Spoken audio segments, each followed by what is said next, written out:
Baik, bertemu lagi dengan saya Valentino Sulalahi. Ini kali ketiganya saya membahas sebuah materi. Saat sebelumnya kita membahas persamaan gelombang. Sekarang kita akan membahas persamaan Laplace beserta persamaan potensial. Pada kali ini sama seperti video-video sebelumnya, kita akan membahas tiga topik, yaitu penurunan persamaannya, contoh, beserta kesimpulan. Oke, pendahuluan. Persamaan Laplace adalah persamaan matematika yang menggambarkan bagaimana potensial, misalnya potensial listrik atau gravitasi, yang tersebar dalam suatu medium dalam kondisi stabil atau steady state. Persamaan Laplace juga digunakan untuk memodelkan distribusi potensial dalam sistem tanpa sumber atau muatan atau massa. Juga digunakan dalam konteks elektrostatis dan lain-lainnya. Dan persamaan Laplace juga merupakan salah satu PDP klasik yang banyak digunakan dalam fisika dan teknik. Kita akan menurunkan persamaan dengan hukum Gauss dalam bentuk diferensial, hubungan antara medan listrik dan potensial, asumsi medium homogen dan tidak bermuatan atau bisa kita sebut ρ-nya sama dengan 0, serta analisis distribusi vektor medan dalam ruangan tiga dimensi. Lanjut, topik pertama, penurunan persamaan Laplace atau dengan persamaan potensial juga. Pertama, kita deskripsikan masalah. Eh, kita ingin mengetahui bagaimana potensial listrik V, kita sebut saja potensial listrik itu dengan fungsi V, terhadap X, Y, Z. Ini dalam tiga dimensi ya. Kalau dua dimensi ya tinggal X, Y aja. Potensial listrik ini kita akan ingin mengetahui bagaimana dia tersebar dalam suatu ruangan bebas muatan.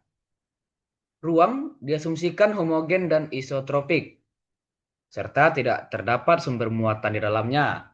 Atau kita sebut saja ρT-nya itu sama dengan 0. Tujuan kita pada kali ini, yang topik ini, menurunkan bentuk PDP-nya yang menggambarkan distribusi potensial listrik dalam ruang. Angka kedua, kita gunakan hukum Gauss dalam bentuk diferensial. Pertama-tama, hukum Gauss dalam bentuk diferensial itu mempunyai bentuk seperti del dikali D sama dengan rho V. Dengan mendefinisikan D itu sama dengan epsilon dikali E, maka kita perolehlah del dikali epsilon dikali E sama dengan rho V. Jika epsilonnya itu konstan atau medium homogen, lalu keluarkan dari operator divergensi, diperolehlah E del E del E dikali epsilon dikali del dikali E. Ini kita keluarkan saja ke sini. Sama dengan rho V. Atau kita kalikan 1 per epsilon kepada dua ruas ini. Diperoleh persamaan ini. Del dikali E sama dengan rho V per epsilon. Lalu kita definisikan medan listrik dan potensialnya. Medan listrik adalah gradien negatif dari adalah gradien negatif dari potensial listrik. Tahu persamaannya itu E sama dengan negatif del V. Kita substitusikan E-nya ini ke dalam persamaan yang ini. Kita perolehlah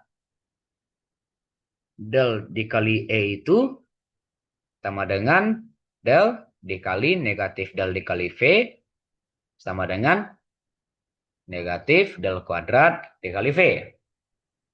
Maka kita substitusikan yang del dikali E ini sama dengan ini ke persamaan yang ini, kita perolehlah negatif del kuadrat V sama dengan rho V per epsilon. Kita kalikan kedua ruas dengan negatif, maka diperoleh persamaan del kuadrat V sama dengan negatif rho V per epsilon. Oke, sebentar ya, saya hapus dulu. Lanjut ya. Langkah keempat, kita asumsikan tidak ada muatan atau ruang bebas. Seperti tadi yang di awal, langkah pertama. Kalau tidak ada muatan, berarti rho V-nya itu sama dengan 0. Karena rho V-nya itu sama dengan 0, berarti ketika kita substitusikan rho V itu sama dengan 0 di sini, sama dengan 0, berarti ini menjadi eh, negatif 0 per epsilon sama dengan 0.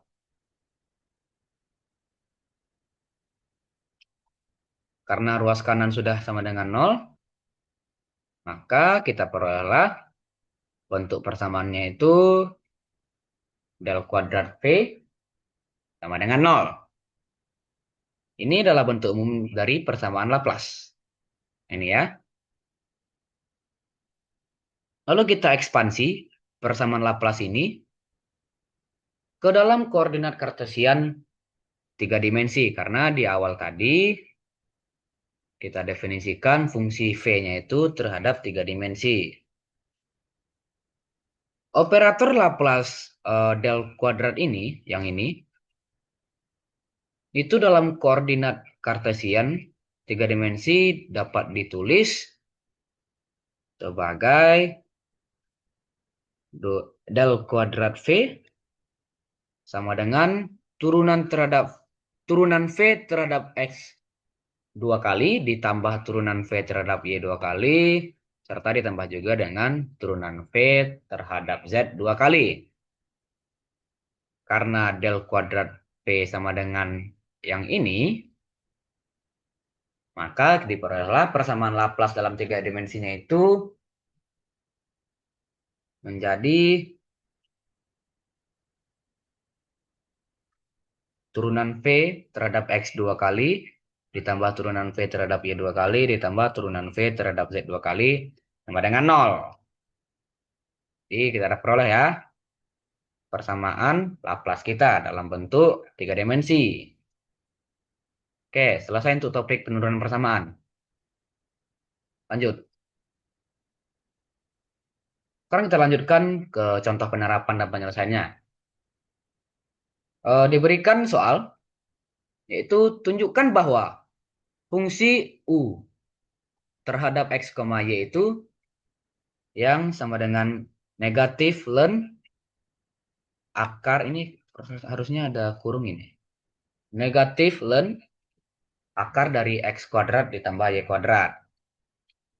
Kita disuruh menunjukkan persamaan ini atau fungsi ini. Apakah dia memenuhi persamaan Laplace? Kecuali di titik asal. Di titik asal itu maksudnya 0,0 ya. Tulisannya, langkah pertama, kita tentukan dulu fungsi yang diuji. Kita diberikan fungsi seperti ini.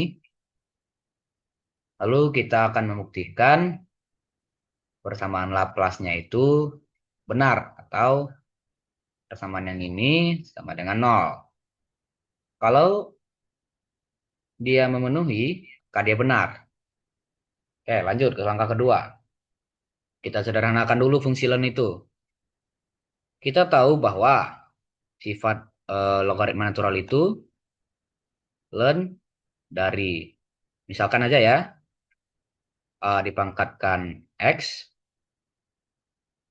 itu sama dengan X ln A. Oke, di sana. Jadi, kita perolehlah fungsi U itu sama dengan negatif 1/2 dikali ln dari X kuadrat ditambah Y kuadrat. Karena akar dari X kuadrat ditambah Y kuadrat ini sama aja dengan X kuadrat ditambah Y kuadrat kita pangkatkan seperdua. Jadi seperduanya itu kita anggap X dan X kuadrat tambah Y kuadratnya itu A, maka kita peroleh yang ini. Oke, hapus dulu ya. Lanjut ya. Langkah 3. Langkah ketiga, kita turunkan fungsi yang sudah kita sederhanakan tadi itu, yaitu eh, fungsi tadi itu negatif setengah dikali ln X kuadrat ditambah Y kuadrat. Lalu kita turunkan pertama terhadap X, diperoleh min X per X kuadrat ditambah Y kuadrat. Lalu juga kita turunkan terhadap Y, maka diperoleh min Y per X kuadrat ditambah Y kuadrat. Langkah keempat, kita turunkan lagi fungsi yang tadi itu terhadap X. Yang ini turunan keduanya ya. Kita peroleh di turunan keduanya ini, yaitu negatif Y kuadrat ditambah Y kuadrat dikurang X kuadrat per X kuadrat ditambah Y kuadrat dikuadratkan. Kita juga turunkan eh, fungsi tadi terhadap Y. Kita turunkan lagi ya dari yang ini. Ini turunan pertama, ini turunan kedua terhadap Y. Diperoleh hasilnya itu negatif X kuadrat dikurang Y kuadrat per X kuadrat ditambah Y kuadrat dikuadratkan. Oke, langkah kelima. Karena kita sudah mempunyai turunan kedua terhadap X dan turunan kedua terhadap Y, kita substitusikan saja kepada persamaan Laplace kita itu. Karena ini dua dimensi, maka persamaan Laplace-nya itu do kuadrat U per do X kuadrat ditambah do kuadrat U per do Y kuadrat sama dengan 0. Kita cek apakah turunan kedua U terhadap X itu ketika ditambahkan dengan turunan kedua terhadap Y itu dia sama dengan 0. Kalau dia benar, berarti ini fungsi yang tadi itu memenuhi persamaan Laplace. Kita cek dulu ya di langkah kelima. Eh, karena kita sudah punya turunan yang ini, maka kita substitusikan saja yang ini dan yang ini ke persamaan. Kita peroleh,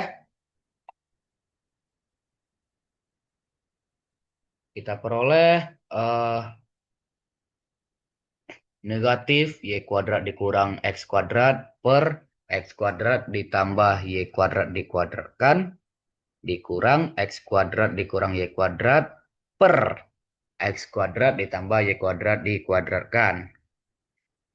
Kalau kita lihat saja ini kan belum pasti nol ya. Tahu kalau orang yang sudah pintar kali langsung dapat. Tapi kita bisa sederhanakan ini karena ini negatif. eh, kita kalikan negatif ke dalam menjadi yang ini ditambah eh, Y kuadrat dikurang X kuadrat per yang ini. Maka yang bentuk ini sudah sama dengan bentuk yang ini ya. Karena sudah kita kalikan negatif, maka ketika negatif bentuk ini ditambahkan dengan bentuk positifnya, maka sudah pasti nol. Nah, kita dapatkan persamaan Laplace-nya itu benar sama dengan nol. Karena Ketika turunan kedua terhadap X kita tambahkan dengan turunan kedua terhadap Y itu sama dengan nol, maka kita simpulkan fungsi U terhadap X, Y yaitu min ln akar dari X kuadrat ditambah Y kuadrat memenuhi persamaan Laplace, yaitu do do kuadrat U per do X kuadrat ditambah do kuadrat U per do Y kuadrat itu sama dengan nol untuk semua titik X, Y. Kecuali titik asal tadi ya, 0,0. Oke, sudah selesai soalnya. Kita lanjutkan ke slide selanjutnya. Hmm, Sabar, saya hapus dulu ya.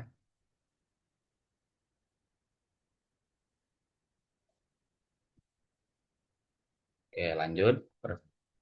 Selanjutnya, oke, kesimpulan. Persamaan Laplace menggambarkan bagaimana potensial listrik, suhu, ataupun gravitasi itu tersebar dalam suatu wilayah tanpa sumber, seperti muatan atau massa. Persamaan Laplace ini diturunkan dari hukum Gauss dan definisi medan listrik sebagai gradien dari potensial. Dalam kondisi tanpa muatan atau rho-nya sama dengan nol, persamaan Poisson berubah menjadi persamaan Laplace, yaitu del kuadrat V sama dengan nol. Dalam koordinat Kartesian 3 dimensi, persamaan ini ditulis sebagai do kuadrat V per do X kuadrat ditambah do kuadrat V per do Y kuadrat ditambah do kuadrat V per do Z kuadrat sama dengan nol. Ini ya, persamaan yang ini tadi, menggambarkan kondisi steady state, di mana tidak ada perubahan waktu dan tidak ada sumber internal. Persamaan yang Laplace yang kita dapatkan ini juga digunakan untuk memodelkan distribusi potensial dalam elektrostatistika.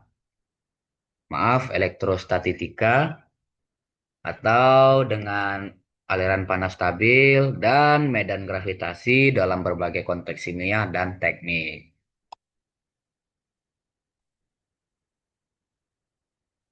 Oke, oke, slide-nya sudah habis.